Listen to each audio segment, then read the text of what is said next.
اللہ الرحمن الرحیم توکلت علی الحی الذی لا یموت افوض امری الی اللہ ان اللہ بصیر بالعباد وما توفیقی الا باللہ واما الطروق المحرمۃ فثلاثون۔ بے شماری آج جو ہے ان چیزوں کے بارے میں ہے جن کا ترک کرنا ضروری ہے۔ جب بندے نے احرام باندھ لیا ہے تو احرام کی حالت میں تقریباً 30 چیزیں ہیں جن کو ترک کرنا ضروری ہے حرام ہونے کی بنا پر۔ احرام کی حالت میں 30 چیزوں کو ترک کرنا ضروری ہے، چونکہ احرام کی حالت میں یہ 30 چیزیں حرام ہیں۔ وہ 30 چیزیں کیا ہیں؟ پہلی یہ ہے خشکی کا شکار کرنا۔ محرم پر خشکی کا شکار کرنا حرام ہے، اور یہ چاہے خود شکار کرے، چاہے جو بندہ شکار کر رہا ہے اس کی مدد کرے، اس کی رہنمائی کرے کہ مثلا لکھ کر دے دلالت کرے کہ فلاں جگہ کے اوپر شکار ہے، یا اشارہ کر دے تو یہ حرام ہے۔ خشکی کا شکار کرنا محرم پر حرام ہے، چاہے خود شکار کرے، چاہے دلالت کرے اس پر، چاہے اشارہ کرے، چاہے دلالت کے ذریعے سے ہو یا اشارہ کرے، یہ جو ہے حرام ہے۔ اس کے بعد جو ہے جناب علی، یہ جو ہم نے کہا ہے کہ خشکی کا شکار کرنا حرام ہے، تو اس کا مطلب یہ ہے بعد میں آ رہا کہ صید البحر جو ہے وہ حرام نہیں ہے۔ سمندر کا شکار کرنا، دریا کا شکار کرنا وہ حرام نہیں ہے۔ تو اس میں پھر میں ابھی عرض کروں گا آپ کی خدمت میں کہ جو دریا کا شکار ہوتا ہے کس کو کہتے ہیں؟ صید البحر کہتے کس کو ہیں؟ وہ توضیح انشاءاللہ ان قریب آپ کی خدمت میں دیتا ہوں۔ اور کیا چیزیں ہیں جو محرم شخص پر حرام ہیں؟ 29 میں سے جو نساء ہے وہ حرام ہے۔ احرام کی حالت میں عورتیں بندے پر حرام ہو جاتی ہیں۔ ہر طرح کی جو لذت ہے لینا وہ حرام ہے، ٹھیک ہے۔ اچھا، استمناء جو ہے طلب منی کرنا، یہ احرام کی حالت میں حرام ہے۔ سلے ہوئے کپڑے پہننا احرام کی حالت میں یا سلے ہوئے کی مانند یہ حرام ہے۔ وہ جو ردا اور چادر اوپر کندھوں کے اوپر ڈالنی ہے اس کو گرے لگانا، ٹھیک ہے، اس کو بٹن وغیرہ لگانا، یہ کیا ہے؟ حرام ہے، یہ حرام ہے۔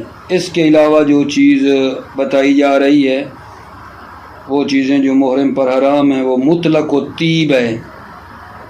خوشبو حرام ہے۔ خوشبو، وہ جسم جو خوشبو والا ہے اور اس کو بنایا ہی خوشبو کے لیے گیا ہے غالباً، وہ طیب جو ہے وہ کیا ہے؟ حرام ہے، محرم پر حرام ہے۔ اسی طرح اگر جان جو بدبو ہے، بدبو سے اپنی ناک کو بند کرنا یا منہ کو بند کرنا بدبو آنے سے، یہ بھی کیا ہے؟ حرام ہے۔ سیاہ سرما لگانا یا خوشبودار سرما لگانا، یہ بھی کیا ہے؟ حرام ہے۔ اچھا، جسم پر تیل کی مالش کرنا حرام ہے۔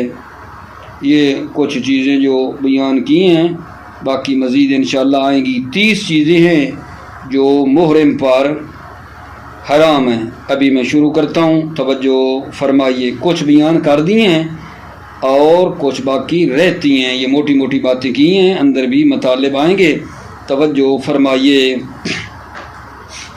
بسم اللہ الرحمن الرحیم، توکلت علی اللہ حسبی اللہ، واما الطروق المحرمۃ فثلاثون۔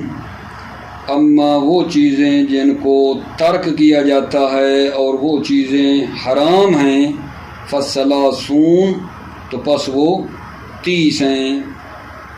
یقین کی بات ہے، وہ جو بندہ احرام میں ہے، اول مسئلہ پیچھے سے یاد رکھو، محرم جس نے احرام باندھا ہے تو اس پر وہ چیزیں جن کو ترک کرنا ہے اور وہ حرام ہیں وہ 30 ہیں۔ اما تروک المحرمۃ فثلاثون، اما تروک بمعنی متروک، یعنی وہ چیزیں جن کو ترک کیا جاتا ہے حرام ہونے کی بنا پر، 30 ہیں۔ نمبر 1 صید البر، خشکی کا شکار۔ یہاں شکار سے مراد جو ہے مارنا، کوئی جانور بندہ دیکھے اور اس کو مارے، شکار کہلاتا ہے صید البر۔ وضابطہ الحیوان المحلل الممتنع بالاصالۃ، ضابطہ صید بر کا ضابطہ یہ ہے وہ حیوان جو حلال گوشت ہے، الممتنع بالاصالہ، اور بالاصالہ وہ وحشی ہے، پکڑنے سے وہ امتناع کرتا ہے، نہیں پکڑنے دیتا۔ یہاں اشارہ الممتنع بالاصالہ، جو اصالتاً کیا ہے، وحشی ہے۔ صید البر، خشکی کا شکار۔ وضابطہ الحیوان المحلل، ضابطہ صید بر کا ضابطہ یہ ہے حیوان حلال گوشت جو الممتنع بالاصالہ، بالاصالہ وحشی ہے۔ ومن المحرم، اور حرام میں سے، الثعلب والارنب والذب والیرب والقنفذ والکمل والزنبور والاذی، حرام میں سے کیا؟ ثعلب لومڑی ہے، والارنب اور خرگوش ہے، والذب اور سوس مار ہے، والیرب کہتے ہیں صحرائی چوہا ہے، والقنفذ وہ جو سے ہوتی ہے اس کو کہتے ہیں قنفذ، والکمل اور جوں، والزنبور شہد کی مکھی، والاذی یہ ایک ایسا حیوان ہے جو سوس مار کی مانند ہے لیکن کہا گیا اس سے تھوڑا چھوٹا ہوتا ہے۔ اذی یہ جو کہا ہے نا، والاذی تو یہ کیا ایک حیوان ہے سوس مار کی مانند ہے لیکن اس سے چھوٹا ہوتا ہے۔ ٹھیک ہو گئے، یہ تو ہو گئے جی حرام، خشکی کا شکار کرنا والے جانور۔ فلا یحرم قتل الانام وان توحشت، انام گائے بھینس بھیڑ بکری جو انام ہیں ان کو قتل کرنا حرام نہیں ہے، وَإِن تَوَحَشَتْ اگرچہ وہ وحشی ہو جائیں۔ انعام چار پایوں کا قتل کرنا حرام نہیں ہے، وَإِن تَوَحَشَتْ اگرچہ وہ وحشی ہو جائیں۔ وَلَا صَيْدُ الذَّبْحِ وَالنَّمَرِ وَالسَّكْرِ وَشِبْهِهَا مِنْ حَيْوَانِ الْبَرِّ، ولا صید الذبح اور بھیڑیے کا شکار حرام نہیں ہے، والنمر اور چیتا، والسکر اور شہین، وشبہ اور اس کی مانند، من حیوان البر جو خشکی کے حیوان ہیں ان کا شکار کرنا حرام نہیں ہے۔ ولا الفأرۃ والحیۃ، چوہے اور سانپ کا بھی شکار حرام نہیں ہے، ونحو ما اور ان کی مانند، چوہے اور سانپ کی مانند۔ تو یہاں سے تھوڑا بہت آپ نے یاد رکھنی ہے، صید البر میں والزنبور والاذی تک تو ہو گیا کہ شکار نہیں کرنا۔ فلا یحرم قتل الانام سے آگے جو ہے یہ بتایا جا رہا ہے کہ ان کا قتل کرنا حرام نہیں ہے۔ فلا یحرم قتل الانام وان توحشت، ولا صید الذب والنمر والسکر وشبہ من حیوان البر، ولا الفار والحیہ ونحو ما، یعنی ان کا قتل کرنا حرام نہیں ہے۔ ولا یختص التحریم بمباشرۃ قتلها، یہ حرمت خود حیوانوں کو قتل کرنے سے مخصوص نہیں ہے کہ بندہ خود قتل کرے، بل یحرم الاعانۃ علیہ یعنی قتل، بلکہ قتل پر مدد کرنا بھی حرام ہے۔ ولو دلالۃ علیہا، اگرچہ یہ دلالت بھی کرے، نشاندہی کرے، علیہا اس حیوانات پر یہ دلالت کرے، یعنی کوئی چیز فرض کریں لکھ کر دے دے کہ فلاں جگہ کے اوپر جو ہے شکار ہے، کر لو کسی اور کو۔ وَالْإِشَارَةً إِلَيْهَا وَلَوْ دَلَالَةً عَلَيْهَا، اگرچہ وہ نشاندہی کرے حیوانات پر، وَالْإِشَارَةَ إِلَيْهَا اگرچہ اشارہ بھی کرے حیوانات کی طرف، بِأَحْدِ الْأَعْضَاءِ اعضاء میں سے کسی ایک کے ذریعے، وَهِيَ أَخَصُّ مِنَ الدَّلَالَةِ اشارہ خاص ہے دلالت سے۔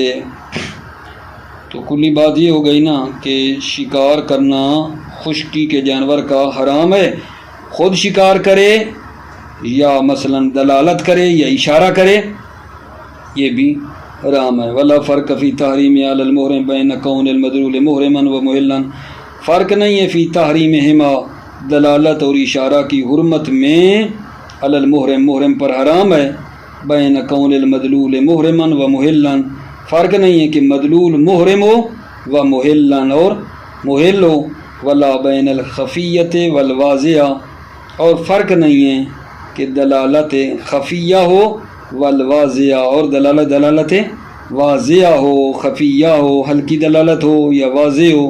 نام لو کان المدلول عالما به بحیث لم یفده زیادۃ انبیاس علیہ فلا حکم لہا، جی ہاں، اگر مدلول عالما به، اگر نام لو کان المدلول عالما به، مدلول جس کو یہ بتا رہا ہے، اگر مدلول عالم ہو سید کا، بحیث لم یفید زیادت انبیاس علیہ، اس حیثیت کے ساتھ کہ اس مدلول کو فائدہ نہ دے، زیادت انبیاس علیہ، اس حیوانات پر ابھارنے میں اس کو زیادہ فائدہ نہ دے، وہ تو پہلے سے جانتا ہے، یہ بتائے بھی تو اس کو زیادہ کوئی فائدہ نہیں ہوا، فلا حکم اللہ، تو اس دلالت کا کوئی حکم نہیں ہے، ٹھیک ہے۔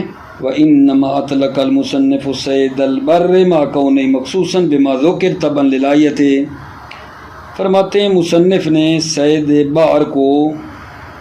بر کو مطلق ذکر کیا ہے، خشکی کا شکار حرام ہے، ما کونہ مخصوصاً، جبکہ یہ صید البر جو ہے یہ تو مخصوص ہے، کچھ چیزیں ہیں جو بتائی ہیں وہ حرام ہیں، سارے تو خشکی کا شکار حرام نہیں ہیں، مصنف نے تو مطلق کہہ دیا ہے، فرماتے ہیں ما کونہ مخصوصاً بما ذکر طبعاً للآیت، مصنف نے جو مطلق ذکر کیا ہے طبعاً للآیت، آیت کی پیروی کرتے ہوئے مطلق ذکر کیا ہے، کیونکہ آیا میں حرم علیکم صید البر ما دمتم حرمان، آیت کی پیروی کی ہے۔ وَاعْتِمَادًا عَلَى مَا اشْتَهَرَ مِنَ التَّخْصِيصِ، اور اعتماد کیا ہے جو مشہور ہے، کیا چیز جو مشہور ہے، من التخصیص، وَاعْتِمَادًا عَلَى مَا اشْتَهَرَ مِنَ التَّخْصِيصِ، اور اعتماد کیا ہے کہ جو مشہور ہے من التخصیص، تخصیص جو مشہور ہے، ٹھیک ہے، اسی پر اس مصنف نے اعتماد کیا ہے۔ تخصیص آئی ہے نا، خشکی کا کس جانور کا شکار کرنا حرام ہے، مخصوص ہے، وہ مشہور ہے، اسی پر اعتماد کیا ہے۔ وہ اعتماداً علی ما اشتہر من التخصیص، اعتماد کیا ہے جو مشہور ہے تخصیص۔ اب آگے جناب، ولا یحرم صید البحر، دریا کا شکار، سمندر کا شکار کرنا حرام نہیں ہے، وہو ما یبیض و یفرخ معا فیہ، صید البحر جو ہے وہ کیا ہوتا ہے، وہو ما یبیض، وہ ہے جانور جو انڈے اور بچے معاً دونوں فیہ پانی میں دیتا ہے، دریا کا جو شکار ہے اس کی یہ تعریف ہے کہ وہ انڈے اور بچے دونوں پانی میں دیتا ہے، یہ حرام نہیں ہے جو انڈے اور بچے دونوں پانی میں دیتا ہے۔ لا اذا تخلف احدہما، نہ کہ ان میں سے ایک جو ہے نا تخلف کرے، یعنی کیا مطلب، انڈے باہر دے، ٹھیک ہے، اور بچے پانی میں دے دے، ٹھیک ہے، یہ اس کی ہم بات نہیں کر رہے ہیں کہ حلال ہے، حرام نہیں ہے، اگر انڈے باہر دیتا ہے بچے پانی میں دیتا ہے تو یہ شکاری جانور، یہ سمندر کا جو شکار ہے وہ نہیں کہلاتا۔ وَإِنْ لَازِمَ الْمَاء، اگرچہ اس کو پانی لازم بھی ہو، کالبتے جیسے مرغابی ہے، اسی طرح وَالْمُتَوَلِّدُ بَيْنَ الصَّيْدِ وَغَيْرِهِ يَتْبَعُ الْإِثْمَ، اور وہ جو پیدا ہوا ہے شکار اور غیر شکار سے، یعنی ایک شکاری حیوان ہے اور دوسرا غیر شکاری، انہوں نے ملاپ کیا، ایک بچہ پیدا ہوا، یتبع الاسم، وہ اسم کے تابع ہے، یعنی وہ جو شکاری تھا جانور اس کے ساتھ ملتا ہے تو پھر اس کا حکم رکھتا ہے، اگر غیر شکاری سے وہ ملتا ہے تو پھر اس کا حکم رکھتا ہے۔ والمتولد بین الصید وغیرہ یتبع الاسم، وہ جو پیدا ہوا ہے صید شکار سے، وغیرہ اور غیر صید سے، متولد جو صید اور غیر صید سے ہے، یتبع الاسم، وہ اسم کے تابع ہے۔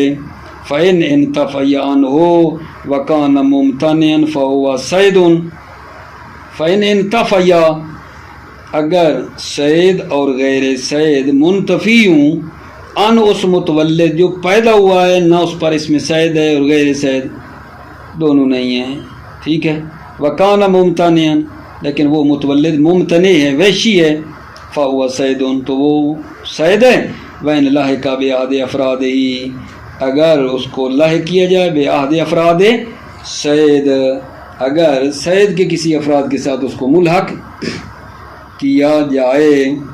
والنساء بكل استمتاع من الجماع ومقدمات حتى العقد والشهادة عليه وإقامتها وإن تحملها مهلا۔ والنساء بكل استمتاع، اور اگر جی پیچھے یہ بیان آ رہا ہے اس کا کہ اما الطروق المحرمہ فالثلاثون، ثلاثون کا بیان ہے، ایک تھا سید البر اور یہ پھر آگے اس کا بیان ہے والنساء، اور نساء حرام ہے، بکل استمتاع ہر طرح کی لذت، من الجماع جماع ہے، و مقدمات مقدمات جماع ہیں، حتی العقد حتی عقد کرنا حرام ہے، و شہادت علیہ اور عقد پر شہادت گواہی دینا حرام ہے، و اقامتها اقامہ شہادت، ٹھیک ہے نا، یہ حرام ہے، و ان تحملها محلا اگرچہ اس نے شہادت کو تحمل کیا ہو، محلن جب محل تھا، او کان العقد بین محلین یا عقد جو ہے دو محلوں کے درمیان ہو، والاستمناء اور وہ بیان ہے ثلاثون کا، وہ جو ہم نے پیچھے پڑھا نا ضرور یاد رکھو، اما الطروق المحرمہ فالثلاثون، اسی کا بیان آ رہا ہے، والاستمناء استمناء کو ترک کرنا چاہیے احرام کی حالت میں۔ استمناء کیا ہے؟ وہ استداء المنی بغیر الجماع، منی کا طلب کرنا ہے جماع کے بغیر۔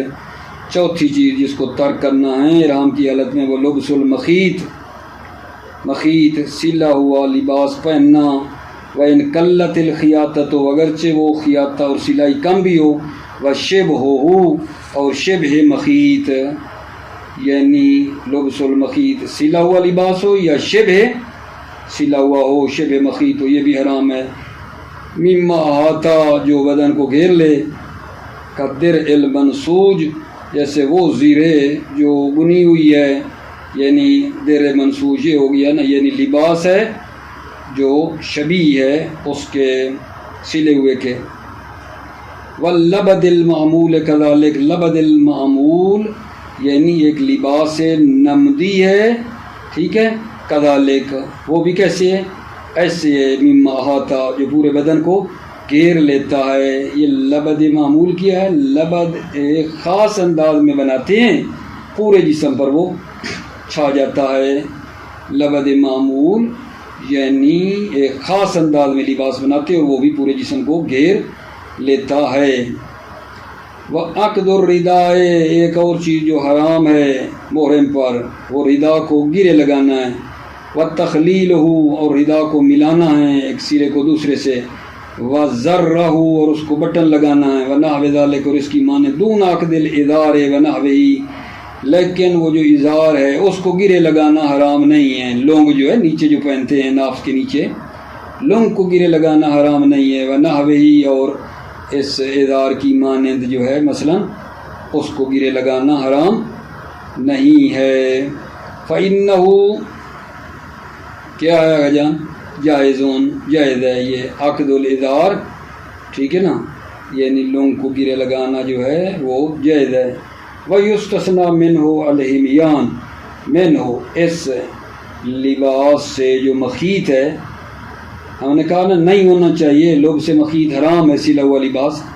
یستثنیٰ منہ الحمیان، اس لباس سلے ہوئے سے استثناء کیا گیا حمیان۔ حمیان جو ہوتا ہے نا ایک تھیلا جس میں پیسے وغیرہ ڈالتے ہیں، کوئی چھوٹا سا تھیلا جس میں پیسے شیسے رکھتے ہیں اندر، ٹھیک ہے، آج کل مثلا بیلٹ وغیرہ جو کمر پہ باندھ لیں اس کے اندر پیسے ہوں تو اس کو سینے شینے میں کوئی حرج نہیں ہے۔ فوفی عن خیاطت ہی، تو اس حمیان کی جو سلائی ہے اس کو معاف کیا گیا ہے۔ ومطلق الطیب، مطلق طیب جو ہے حرام ہے۔ مطلق طیب کیا ہے؟ وہ الجسم زوری ہے طیبت المتخذ للشم غالباً غیر الریاحین۔ مطلق طیب جو ہے وہ جسم ہے خوشبودار جو بنایا ہی گیا ہے خوشبو کے لیے غالباً، خوشبو کے لیے ہی ہوتا ہے یہ غالباً، غیر الریاحین، ریاحین کے علاوہ، ٹھیک ہے. جیسے جی مثال دے رہا ہے کل مسک کے، جیسے کستوری، والعنبر ایک خاص قسم کی مچھلی کا فضلہ ہوتا ہے، اس سے عنبر بنتا ہے، والعنبر، ٹھیک ہے، والزعفران، اور زعفران ہے، وماء الورد، ہر کی گلاب ہے، یہ کیا ہیں؟ حرام ہے ان کی خوشبو. وخرج بقید الاتخاذ للشم ما یطلب منه الاکل او التداوی غالباً، یہ جو قید لگائی ہے جس ضروری ہے طیب المتخذ للشم، یعنی وہ جسم جس کو خوشبو کے لیے بنایا جائے. خرج بقید الاتخاذ للشم جو ہے خرجہ، مصنف خارج ہوئے ہیں اس قید سے جو کہا شم کے لیے بنایا جائے. ما یطلب منہ الاکل، وہ ایسی چیز جس سے کھانے کو طلب کیا جائے، وہ خوشبو کے لیے نہیں ہے، وہ کھانے کے لیے ہے، لیکن اس میں خوشبو ہے، اس کا مسئلہ نہیں ہے. خارجہ مصنف نے خارج کیا ہے بقید الاتخاذ للشم، کہ جس کو بنایا ہی خوشبو کے لیے گیا، اس قید سے خارج کیا کس کو؟ ما یطلب منہ الاکل، جس سے کیا کیا جاتا ہے؟ کھانے کو طلب کیا جاتا ہے، اور اس میں خوشبو ہو تو کوئی مسئلہ نہیں ہے. اب تداوی غالباً، یا وہ معالجہ کے لیے ہوتی ہے چیز غالباً، اصل میں معالجہ کے لیے، لیکن اس میں کوئی خوشبو ہے، کوئی مسئلہ نہیں ہے. کرنفل، جیسے ہرمل ہے، و دار سیمی، دار سیمی ہے، یہ بریانی وغیرہ میں ڈالتے ہیں، یا جو ہے جناب علی اگر کوئی قہوہ وغیرہ بناتے ہیں تو اس میں بھی یہ چیز ڈالتے ہیں، معدے کے لیے بڑی مفید ہوتی ہے دار سینی. وسائر الابذار الطیبہ، اور جو باقی ادوات خوشبو والی ہیں، جیسے فلا یحرم شمہ، تو محرم کا سونگھنا جو ہے حرام نہیں ہے. ان کو جو ابھی بتایا ہے، کیونکہ ان کا مقصد ہی خوشبو کے لیے نہیں ہے، کوئی اور مقصد ہے لیکن خوشبو بھی ان میں ہے. وَقَضَى مَا لَا يُنبِتُ لِلطِّيبِ، اور اسی طرح وہ چیزیں، ٹھیک ہے نا، ہر وہ پودا لا يُنبِتُ لِلطِّيبِ، جس کو خوشبو کے لیے اگایا نہیں گیا ہے، کاشت نہیں کیا گیا ہے خوشبو کے لیے، ٹھیک ہے نا، اس کا مقصد خوشبو نہیں ہے. قَضَى مَا لَا يُنبِتُ لِلطِّيبِ، یہ ہے وہ پودا جو خوشبو کے لیے نہیں اگایا گیا. کلفو تنج، جیسے پودینہ، والحنا، مہندی، والعصفر، پیلے رنگ کا ہوتا ہے عصفر، ٹھیک، جیسے یہ ہے مسئلہ، ٹھیک ہے. وَأَمَّا مَا يُقْصَدُ شَمُّهُ مِنَ النَّبَاتِ الرَّطْبِ كَالْوَرْدِ وَالْيَاسْمِينِ فَهُوَ رَيْحَانٌ. اما وہ پودا جس کو قصد کیا ہے، ما یقصد شمہ، جس کے سونگھنے کا قصد کیا جاتا ہے، من النبات الرطب، نبات رطب سے، جس سے سونگھنے کا قصد کیا جاتا ہے.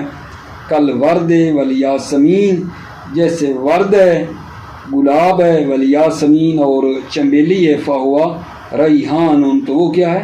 ریحان ہے. والاقوا تحریم و شمہ ایضاً، اقوا یہ تحریم و شمہ، ریحان کی خوشبو حرام ہے. ایضاً ریحان کی خوشبو بھی حرام ہے، شیخ ثانی فرماتے ہیں. وعلیہ المصنف فی الدروس، اور اسی تحریم پر مصنف دروس میں، وظاہر ہونا عدم التحریم، ظاہر مصنف ہونا یہاں یہ ہے کہ حرام نہیں ہے. لومہ میں یہ ظاہر نظر آتا ہے کہ حرام نہیں ہے. واستثنی منہ الشیء والخضامہ والادخر والکیسوم، واستثنی منہ، اس ریحان سے کیا کیا ہے؟ استثناء کیا ہے. الشیء گھاس ہے قسم کی، والخضامہ، ٹھیک ہے، یہ خوشبودار کوئی پھول ہوتا ہے، والادخر، اور ادخر ہے جڑی بوٹی ہوتی ہے خوشبودار، والکیسوم یہ بھی کوئی بوٹی ہے. ان کو کیا کیا ہے جان؟ استثناء کیا ہے کہ یعنی ان کا سونگھنا حرام نہیں ہے. ریحان کو ہم حرمت کے قائل ہو بھی جائیں نا، ٹھیک ہے نا، کہ ریحان جو ہے وہ اس کا سونگھنا حرام ہے، لیکن پھر بھی استثنی منہ، اس حرمت ریحان سے استثناء کیا ہے. یہ چند چیزیں، الشیء والخضامہ والادخر والکیسوم. شیء بتایا ہے کہ ایک خاص قسم کی غذا جو ہے نا گھاس ہے، والخضامہ یہ خوشبودار کوئی پھول ہوتا ہے، اور ادخر جڑی بوٹی ہے خوشبودار کوئی، اور کہے سوم یہ بھی کوئی بوٹی ہے، ان کو کیا کیا ہے؟ مستثنا کیا ہے کہ یہ مسئلہ نہیں۔ ان سمیت ریحانا، اگرچہ ان کو ریحان کا نام بھی دیا جائے لیکن یہ حرام نہیں ہے۔ وَنَبَّهُ بِالْإِطْلَاقِ عَلَى خِلَافِ الشیخ، آپ کو علم ہے مصنف نے شروع میں کہا مطلق الطیب، مطلق کہا ہے، مطلق طیب کہہ کر مصنف کیا کہنا چاہتے ہیں؟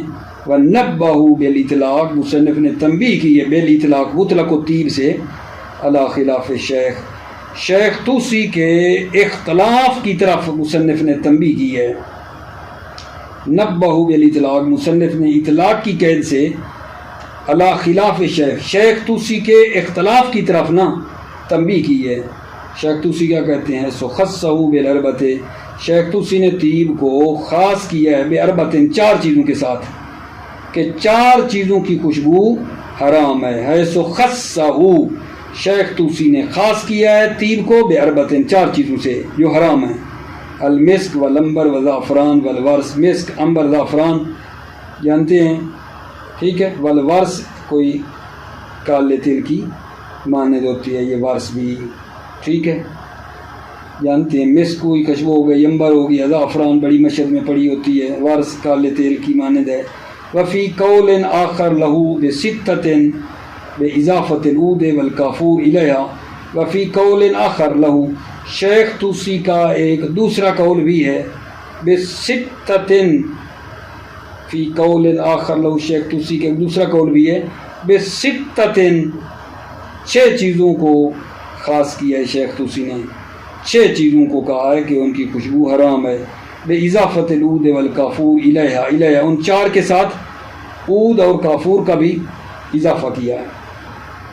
وَيُسْتَثْنَى مِنَ الطِّيبِ خُلُوقُ الْكَعْبَةِ وَالْعِطْرِ فِي الْمَسَّى، استثناء کیا ہے طیب سے خلوق کعبہ، کوئی خوشبو وغیرہ کعبہ کے اوپر ملتے ہیں، کعبہ کے اوپر ڈالتے ہیں تو وہ جو خوشبو آئے گی کعبہ کے اوپر جو ملی گئی ہے، رگڑی گئی ہے، وہ مسئلہ نہیں، اس خوشبو کا مسئلہ نہیں ہے۔ یا سائی صف اور مروہ کے درمیان کریں تو وہاں کوئی عطر وغیرہ ہو درمیان میں، ٹھیک ہے، تو اس کا بھی مسئلہ نہیں ہے۔ وَيُسْتَثْنَى مِنَ الطِّيبِ خُلُوقُ الْكَعْبَةِ وَالْعِطْرِ فِي الْمَسَّى، مستثنیٰ ہے طیب سے خلوق کعبہ، کعبہ والی خوشبو جو کعبہ کے اوپر ڈالی ہے، اور عطر جو مسا سائی صفا اور مروہ کے درمیان عطر ہے وہ کیا ہے؟ مستثنیٰ ہے۔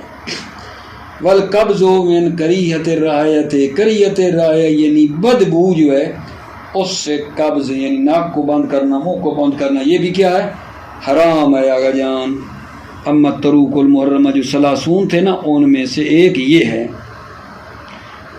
بھائی، بدبو سے ناک کو بند کرنا، منہ کو بند کرنا، لیکن لو فعل فلا شیء علیہ غیر الاسم، لیکن اگر وہ یہ کام کرے گا، ناک بند کر لیتا ہے بدبو سے، فلا شیء علیہ، اس پر کوئی شے نہیں ہے، غیر الاسم سوائے گناہ کے، بخلاف الطیب، بخلاف اس کے طیب کے، بغیر خلاف طیب یعنی خوشبو کے خلاف، اگر اس کو استعمال کرے گا تو کفارہ بھی واجب ہے، بخلاف طیب یعنی اگر اس کو استعمال کرے گا تو کفارہ بھی واجب ہے۔ والاکتحال بالسواد والمطیب، اکتحال سرما لگانا سیاہ چیز کا، سیاہ چیز کے ذریعے سرما لگانا حرام ہے، والمطیب اور خوشبودار چیز سے سرما لگانا حرام ہے، لیکن لا فدیۃ فی الاول، لیکن فدیہ کفارہ نہیں ہے فی الاول، کہ جب سیاہ چیز سے سرما لگایا ہے، الاکتحال بالسواد والی صورت میں کفارہ نہیں ہے۔ والثانی من افراد الطیب، ثانی خوشبودار چیز سے سرما لگایا ہے، ثانی یعنی من افراد الطیب، افراد طیب اور خوشبو کے افراد میں سے ہے، تو پھر وہی بات آ جائے گی، کفارہ وغیرہ بھی پڑ جائے گا۔ والادہان بمطیب وغیرہ اختیاراً، ادہان جسم پر تیل کی مالش وغیرہ کرنا، مطیب خوشبودار چیز کے ذریعے، خوشبودار ہو وہ تیل، وغیرہ یا غیر مطیب ہو، اختیاراً حالت اختیاری میں، ادہان مطیب ہو یا غیر مطیب ہو حالت اختیاری میں اس سے مالش کرنا جسم پر، یہ کیا ہے؟ حرام ہے۔ ولا کفارۃ فی غیر المطیب منہ، کفارہ نہیں ہے غیر مطیب، جو مین و ادہان غیر مطیب ہے اس پر کفارہ نہیں ہے بلکہ گناہ ہے۔ وَيَجُوزُ عَقْلُ الدُّهْنِ غیر المطیب اجماعاً، ٹھیک ہے نا، یجوز عقل الدہن یعنی تیل جو روغن ہے اس کا کھانا جائز ہے، غیر المطیب جو کہ خوشبو والا نہ ہو، اجماع ہے۔ آگے آگا جان وہ چیزیں جو بتائی جا رہی تھیں آپ کی خدمت میں، امت طروق المحرم فثلاثون، ثلاثون کا بیان آ رہا ہے، 30 چیزیں جو حرام ہیں وہ صید البر، اور اسی طرح آتے ہم یہاں پہنچ گئے والجدال، جدال بھی حرام ہے احرام کی حالت میں۔ جدال کیا ہوتا ہے؟ وَهُوَ قَوْلُ لَا وَاللَّهِ بَلَا وَاللَّهِ، ٹھیک ہے، اور وہ قول لا واللہ بلا واللہ، کوئی کہے کہ جی ایسے کہے نا لا واللہ نا خدا کی قسم ایسے نہیں ہے، بلا واللہ بلے خدا کی قسم ایسے ہے، لا واللہ بلا واللہ کہنا یہ جدال ہے۔ وکیل مطلق الیمین، وکیل مطلق قسم جو ہے احرام کی حالت میں حرام ہے، وہو خیرۃ الدروس، اور یہ جو مطلق یمین ہے نا اس کو مصنف نے کتاب دروس میں اختیار کیا ہے، وَإِنَّمَا يَحْرُمُ مَعَ عَدَمِ الْحَاجَةِ إِلَيْهِ، یہ یمین حرام ہے مع عدم الحاجت الیہ، جب یمین کی ضرورت نہ ہو تو یمین حرام ہے احرام کی حالت میں۔ فلو اضطر الیہ لإثبات حق و نفی باطل، اگر وہ مضطر ہو، فلو اضطر الیہ، اگر وہ اس یمین کی طرف مضطر ہو، لإثبات حق کو ثابت کرنے کے لیے، اور نفی باطل یا باطل کی نفی کرنے کے لیے مجبور ہو، قسم کھانی پڑے، فالاقوا جواز ہو تو اقوا جواز یمین ہے، ولا کفارت، اور کوئی کفارہ نہیں ہے۔ والفسوق، اور کیا چیز اگر جان حرام ہے؟ فسوق حرام ہے۔ وہو الکذب مطلقاً، فسوق جھوٹ ہے، جھوٹ مطلقاً، چاہے خدا اور پیغمبر پر باندھیں یا لوگوں پر باندھیں، ائمہ پر باندھیں، یہ حرام ہے، مطلقاً مرادی ہے خدا اور پیغمبر، ائمہ، لوگ۔ والسباب للمسلم، پیچھے ضرور ملانا وہ 30 چیزیں جو حرام تھی ان میں ایک گالیاں دینا ہے، فوش دینا، سباب مسلم کو گالیاں دینا ہے، حرام ہے۔ وتحریمہما ثابت فی الاحرام وغیرہ، تحریمہما اس کذب کی اور سباب جو گالیاں دینا ہیں ان دونوں کی حرمت ثابت ہے، احرام میں بھی ثابت ہے، وغیرہ اور غیر احرام میں بھی ثابت ہے۔ لکنہ فی عقد کالصوم والاعتکاف، لیکن یہ حرمت، یہ تحریم فی ہے حال احرام میں زیادہ تاکید ہے، کالصوم والاعتکاف، جیسے روزہ اور اعتکاف۔ روزہ اعتکاف میں بھی تو یہی ہوتا ہے نا، جھوٹ بولنا اور گالیاں دینا ٹھیک نہیں ہے، لیکن اس صورت میں روزے کی حالت میں تھوڑا زیادہ تاکید ہوتی ہے۔ ولا کفارۃ فیہ سوى الاستغفار، اور کفارہ نہیں ہے سوائے استغفار کے۔ موفق مؤید رہو، سلامت رہو، السلام علیکم ورحمۃ اللہ وبرکاتہ۔